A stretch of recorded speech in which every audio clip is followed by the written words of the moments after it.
So I was able to transcend Supergiant, and I decided to do a video on her. I don't even remember the last time I did a video on a transcended character, but here we are. I thought I had to make an exception for Supergiant. We're gonna go over the build as per usual. It's not perfect.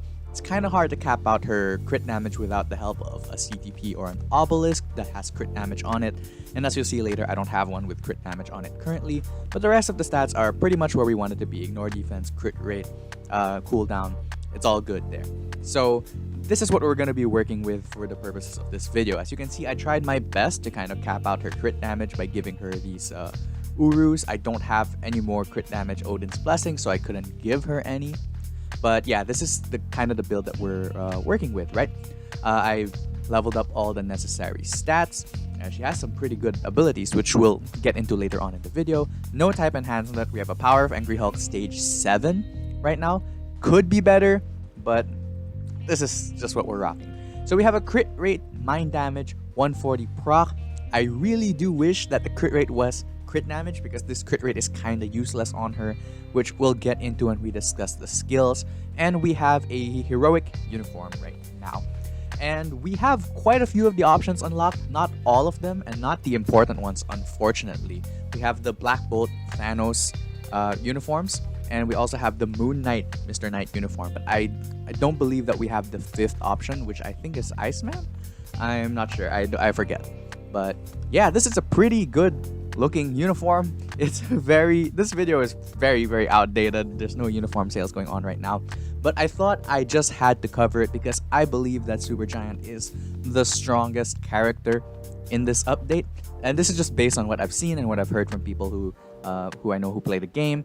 I just wanted to test and to see if she really is the best member of the Black Order. I mean, I don't have any of the other Black Order uniforms apart from Proximus, so I can't really make a fair comparison. But you know what I mean, We'll get into the testing and let's see just how well Supergiant performs. Alright, so we're taking Supergiant here up against Proxima, against Null, right? So we're using the usual team that we use when we make comparisons between characters. I picked Proxima because I think it's a very easy comparison to make, right? They're both native tier 2s. They're both universal types, and they're both female villains. So yeah, I thought it would be pretty nice to compare the two. And we also know that Proxima is just a really good character, right? So if Supergiant performs as well as Proxima, we know Supergiant's pretty good too. And if Supergiant performs better, then I think that's basis to say that she's like, one of the truly great characters in the game. And as you may see, Supergiant is bursting ahead. Now, of course, you have to note that she is a transcended character, which means Supergiant will get a lot of her damage earlier than Proxima will, because Proxima will have to build up that tier 3 skill, as opposed to Supergiant, who gets the awakening skill immediately. So Supergiant was always going to get an early start on Proxima. I'm saying this because it may be a factor in just how fast Supergiant goes, given that she took less than a minute to clear this level 1 Null stage. I'm beginning to think that maybe level 1 of Null is kind of too easy for these tests, and I'm considering bumping it up in later videos. Do let me know if you share the same thoughts. But yeah, though Supergiant did finish faster, I will say that Supergiant is a bit less consistent to play than Proxima. And regarding Proxima, we know she can do stage 1 of Null faster because in her dedicated video, she was able to clear it with a faster time. So do note that. I think the conclusion from this test should be that at the very least, Supergiant is a very good character, at least on the level of Proxima. So now we're gonna go over my best Null clear with Supergiant, and this is taking advantage of Proxima lead and support, as well as Valkyrie's support. And this is stage 4. This is around the benchmark for me. If you can do stage 4, then you're a pretty good character. This is where I use Professor X with a CTP of Judgment. This is where I use Odin with a CTP of Rage. So Supergiant is basically competing with those characters here. And as you observe the Null clear that Supergiant is going to be taking on, I'm going to be going over the notable aspects of her kit that make her a strong character overall. So we look at the 3rd, 4th, and 5th skill as we do with most characters. Her 3rd skill has an Ignore iframe enabler, which allows her to hit characters who are in iframe. This is great for PvP, I would say. I don't know about her PvP viability, but a great skill for PvP in general. It also has a built-in damage proc, which you can see here. It says increased damage by 75% for one attack. The skill also has 5 seconds of mind control, which is great for normal world boss ultimate, but not so great for world boss legend, where it's basically useless.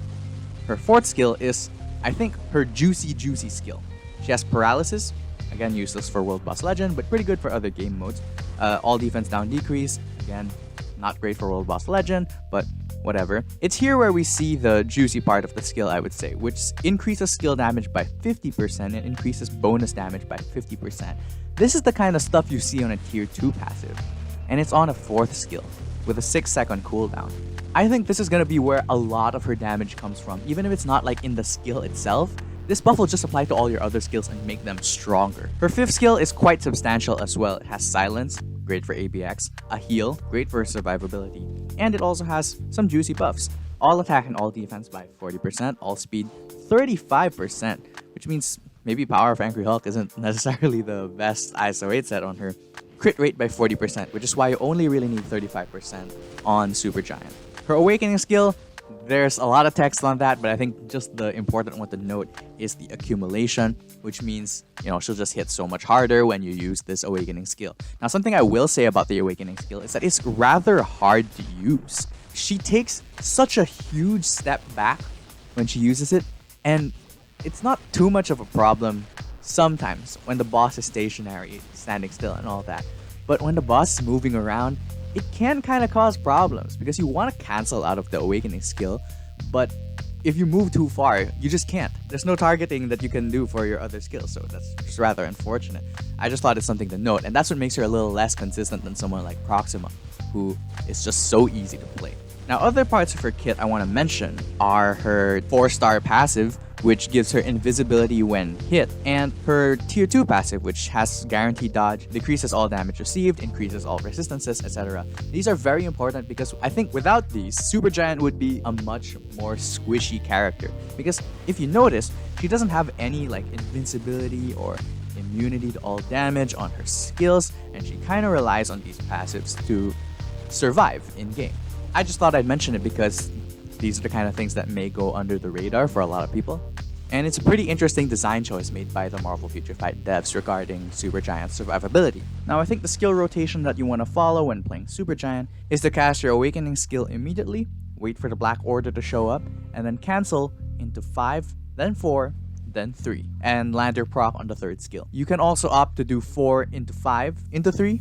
I think either way works. I'm kind of experimenting with both, and I don't really see a major difference between the two, so go crazy. Without the Awakening skill, you want to do either 5 cancel 4 cancel 3 or 4 cancel 5 cancel 3. In my experience, again, both work to a reasonable degree. There isn't too much difference between the two. If you want to get spicy, you could cancel the 3rd skill into the 2nd skill, but for one, it's very hard to maintain the damage proc built in on the 3rd skill when you cancel into the 2nd skill, and for another thing, I don't know if it's even that much more damage. It's just something for the spicy players out there to try.